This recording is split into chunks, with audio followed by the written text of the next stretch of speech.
Did you finish moving? I was putting my things together and finishing packing them into my suitcase when I was called from behind. The one who called out to me was my husband's mistress, who was looking at me with a grin. Next to her, my husband, who should have been on my side, was also grinning. Well, normally, it's impossible to have a mistress. The movers will be here in 30 minutes, so the move will be complete then. In my words, both my husband and his mistress smiled and high-fived each other. Now that the nuisance is gone. Yeah, that's right. From now on, it'll just be you and me. And so, even though I was in the same space as them, they entered their own world. I thought to myself, do it somewhere else, but at the same time I thought, these two are finished. After all, they were about to face reality. My name is Arya. I'm a 32-year-old office worker. I married Eric 3 years ago, but we don't have any children between us. Even when I said I wanted children, Eric kept avoiding the topic. At first, I thought maybe Eric didn't want to have children with me because he didn't like them. But recently, I've come to realize that it's not the case. I noticed something was wrong with my husband when he came home smelling strongly of alcohol on a day he said he had to work overtime. He was so drunk that he couldn't answer properly. When I went near him as he came back to the entranceway, he hugged me and said, "Natalie. I want to be with you more." I naturally wondered who Natalie was. But before I could ask him about it, Eric said, "I'm going to divorce that wife soon for Natalie's sake. You're waiting without cheating, right?" So instead of immediately questioning him about it, I tried to get information from him in his current state. I asked him while imagining what kind of woman she was. "Hey, when is that?" "What? When are you going to divorce your wife?" "Wife, you always call her a stupid woman. What's up today?" I couldn't help but grimace. That woman is calling me a stupid woman. Moreover, Eric is my husband and yet he just laughs along with her when she insults his wife and doesn't deny anything. Anyway, when are you planning on getting divorced? What should I do? Arya isn't even beautiful or anything, but she's really popular with my parents for some reason. So first I'll tell my parents about Arya's bad side and fill in the moat. Wow, you're thinking about something like that? Amazing. Right? Even at work, I'm recognized as my father's successor and have a promising future. It's easy for me to come up with such a simple plan. He let go of me and puffed out his chest, saying, I thought, what a stupid sight, but I didn't say anything and just smiled at him. Wow, amazing. What are you going to do after filling the moat? Isn't it great? After filling the moat, I'll stick the divorce papers that I've hidden under the bed on his face. She'll be surprised when she finds out that I have already filled out the divorce papers. I bet she'll look like a complete idiot. I think your current face looks much more foolish than me. Anyway, I know he is serious about divorcing me. He'll have spread false rumors about me to his parents, isolate me, and then hand me the divorce papers. It may be a good strategy. However, it is only valid if I do not suspect that Eric is cheating on me and I am unaware of the contents of the plan. Now that I have heard the details of the plan from him and also suspect that he is dating a woman with similar sensibilities, the moment when both Eric and his mistress's lives are going to hit rock bottom may have been confirmed since the moment their affair was exposed. What will happen to this house if you kick out your wife? Well, this house was bought by my father, so it's only natural for me to continue living here. So I'll ask Arya to leave this house. The divorce will happen after my parents start hating Arya, so my father probably won't complain about kicking Arya out. I was relieved that I always kept my smartphone in my pocket.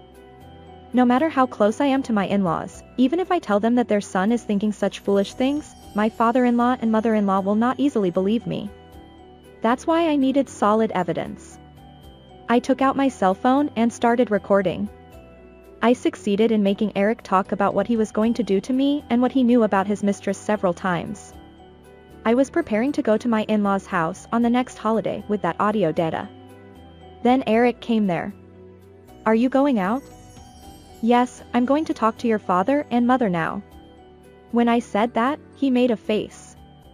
From his point of view, the purpose of talking to my in-laws is to make me look bad, so he probably doesn't want me to get along with them.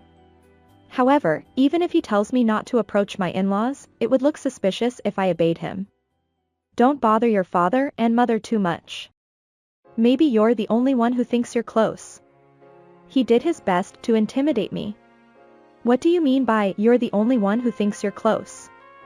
There are things like that too. My father and mother are just being kind to you because you're my wife, and they may not think about getting along with you. That's not true. Besides, why would you say something like that when your parents and wife are getting along? It's like you don't want me to get along with your father-in-law and mother-in-law. I said so because I knew he was trying to spread bad rumors about me to my in-laws and ruin my reputation. It must have hit home for him. However, he couldn't admit it there. I was just worried about you. Don't keep my father and mother waiting. Even if they hate you, I don't care. He said that and went out too. I didn't ask him where he was going exactly, but I had a hunch that he was going to see that woman. However, I don't have time for him now. I headed to my in-laws' house because I told them I'd go a few days ago, as I had contacted my mother-in-law and father-in-law. When I handed them a box of sweets as a souvenir, my mother-in-law received it happily and welcomed me. To be honest, I came here today to talk to you about something. As I started talking with a serious expression, my father-in-law and mother-in-law looked at each other wondering what it could be. Since they seemed willing to listen to me, I spoke honestly. Eric mistakenly hugged me while calling out another woman's name when he came home drunk the other day. He is planning to divorce me and kick me out of the house to be with that woman. In the process, he has been spreading bad rumors about me to his parents so that they won't take my side. While telling them everything, I played Eric's voice recording on my smartphone. Both my mother-in-law and father-in-law turned pale. They probably never thought their son would do such a thing. Sorry, Arya. My son has been very rude. My father-in-law bowed his head, almost touching the table, so I said, neither of you did anything wrong. Eric and his mistress are the ones at fault. Please don't bow your heads to me. I asked my in-laws for help today, not to apologize for their son's infidelity. I think Eric will tell you all sorts of lies about me from now on. And if he finds out that you're not on his side, he'll take action. So I want you both to pretend that you were fooled by Eric. Fooled by him. My mother-in-law and father-in-law looked at each other again. Does that mean if Eric says something bad about Arya, you want us to pretend we believe him? Yes, that's right. I think Eric will become more relaxed as his plan goes well, and he'll be more likely to make mistakes. My father-in-law had some idea of what I was talking about. He said, oh, in agreement, but held his head in his hands. Eric works at the company where my father-in-law is president. By the way, I also work at the same company, and that's where Eric and I met. Our relationship developed from there, but it seems that Eric's love is fickle. I can't believe he would switch to another woman after approaching me so much. Anyway, my father-in-law knows how Eric works at the company, so he probably agreed with me that being too relaxed can lead to mistakes. Because of his many mistakes, Eric is still an ordinary employee despite his father being the president of the company, and he cannot get promoted or get a raise. Anyway, from now on, I'm going to hire a private investigator to investigate Eric and his mistress and get divorced. My father-in-law and mother-in-law agreed with my idea. Maybe they were already close to me anyway, but they probably agreed because they are serious people who cannot forgive their son's infidelity. Anyway, now that I have their cooperation, all I have to do is wait for the private investigator's investigation and claim compensation for adultery from Eric and his mistress before divorcing him. However, Eric and his mistress acted faster than I did. I have someone I want to introduce you to today. Saying that, he brought a woman into the house. Her name was Natalie. She was a woman who was identified as Eric's mistress by a private detective agency. It seems that she and Eric met at an acquaintance's wedding and fell in love at first sight, according to a mutual acquaintance.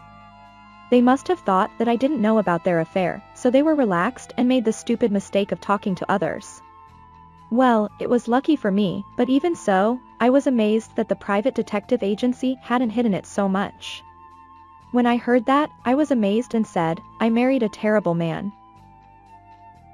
Even though I was amazed by that alone, I never thought that Eric's mistress would be brought to my house. Moreover, Natalie, who was brought to this house, smiled and said, "You're such a stupid woman. Eric and I are getting along well in this house, and you're living carelessly without noticing it at all. Well, your affair was obvious. But I felt it would be tasteless to talk about the fact that your affair had been exposed here and now, so I decided to watch their behavior for a while longer." Then the two of them began to talk about what they had done as if they had accomplished something great. "Oh, that expensive bed we bought when you started living together? Natalie and I used it a lot. When you weren't at work." "That's right. You said you broke into your savings to buy it? It's such a great bed that we'll keep using it from now on. I work for the same company as Eric, and our company usually has weekends off, so I think Eric is working when I'm working. Did he skip work and bring Natalie home?"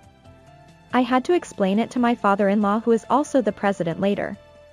"This house was bought by my father when you and I got married. In other words, it's my house. So you don't have the right to live in this house anymore because you are no longer loved by me. Pack your things now. What are your father-in-law and mother-in-law saying?" At my words, Eric looked at me with a triumphant smile. "My father and mother believe that you are a bad daughter-in-law because they heard it from me. If you don't like it so much, why don't you get divorced? They're also pushing for divorce with you. There is no one on your side." It seems that my father-in-law and mother-in-law pretended to be deceived by Eric as I requested. While relieved that the plan was going well, I headed for the bedroom, took out the divorce papers he had hidden under the bed, and returned to the living room. And I filled it out in front of him and Natalie. Both of them were curious about why I had divorce papers and why I wrote my name on them so easily. But apparently they were more happy about the fact that Eric and I were getting divorced. "Now we're done with this guy. Yay! Eric." They hugged each other and shared their joy together. As soon as I finished filling out my column, Eric snatched the divorce papers from my hand and left the house with Natalie happily. He probably wants to divorce while I haven't changed my mind and marry Natalie. After they were gone, I immediately contacted a certain place. It was a garbage collection company. The company agreed to come tomorrow, so I breathed a sigh of relief. All I had to do was pack up my things and prepare to move at any time. I had decided where to move since I started thinking about divorcing Eric, so I had been sending my belongings there little by little. So my belongings were packed in a large suitcase and put in cardboard boxes to be sent to my new place, and everything was settled. And the next day, Natalie asked me with a grin on her face as I finished packing my suitcase, "Have you finished moving?" Eric was also grinning like her next to her. These two must be excited that they can finally live together in this house as a couple. As I moved my suitcase, I said, "The movers will be here in 30 minutes, so the move will be complete then." Eric and Natalie smiled and high-fived each other at my words. "Now we can get rid of the nuisance." "That's right. From now on, it's just the two of us." And even though we were in the same space, they entered their own world. I thought, do it somewhere else, but at the same time, I thought, they're done for. Because I'm going to have the garbage collection company pick up the expensive bed I bought and all the convenient furniture, appliances in this house. After 30 minutes, as scheduled, a garbage truck stopped in front of our house. Eric and Natalie smiled and let the workers into the house as if they were getting rid of me. Then I said to the worker, "The biggest thing is the bed in the bedroom. Also, please take the refrigerator, microwave oven, and sofa." Eric and Natalie, who were listening to my words next to me, opened their eyes wide. Of course, I thought so. They wanted those, but I was trying to have the garbage collection company pick up the necessary bed and appliances. Wait a minute. The bed and money are mine. Don't do whatever you want. Eric grabbed my shoulder and said that to me, but I shook his hand off. As you know too well, I bought that bed with my own salary. And also furniture and appliances. You said it was too much trouble to go to an electronics store, so I chose them and bought them with my money. Everything in this house except for things like what you bought for your hobby is something I bought. When Natalie heard my words, she glared at Eric. Hey. That's not what you said. Everything that belongs to my wife belongs to me. He said she couldn't do anything and would just leave penniless. She confronted Eric.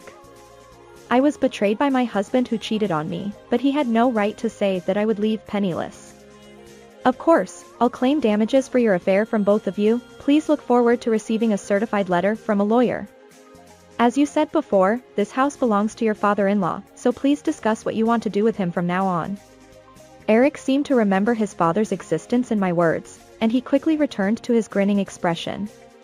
My father is your company's president. That means you'll be fired for making me angry. I'm his only son. Even if he hesitates, if I talk to personnel, I'll kick you out of the company right away. While the movers were carrying the luggage, Eric was boasting of his victory to me. Since I had already cleaned up, the house was empty. I'll ask my father to buy new appliances, furniture, and a luxury bed. It's embarrassing to say that you can't buy it with your own money, but he doesn't seem to understand that. I left the house with my suitcase after the movers finished their work. However, a few minutes later, it seems that Eric and Natalie's house was invaded by his parents. Eric, who thought they were both on his side, introduced Natalie with a smile, but his parents glared at her and said, "We've decided to put this house up for sale. Get out now." Eric was surprised to be told to leave by parents who he thought were on his side. What? What do you mean? Father. You gave this house to me, didn't you? I let you live in this house because I thought it would be fine if you and Arya got along well, but the name is still mine. So it's my freedom to sell this house. But we're going to live here even if Arya isn't here from now on. I knew all of Arya's bad-mouthing about you was a lie. But I thought you would do something stupid, so I let you swim. Arya asked me to do that. Arya asked you to do that. Then why do you believe Arya more than your own son and treat me so badly? Arya explained your misdeeds with evidence. You just talked without any evidence. It's obvious which one to believe. And what I disliked most was your attitude. My attitude? You're the heir. What kind of stupid son doesn't know that our company is merit-based even though he works for us? It's embarrassing that you think you can interfere with personnel. You're relaxed because it's your father's company. So I'm firing you. Eric broke down in tears at his father's merciless dismissal and words telling him to leave the house.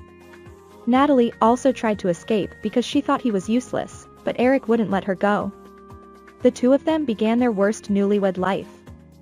Now they are borrowing a place that used to be a relative's storage shed and working hard every day to repay me for damages and to live.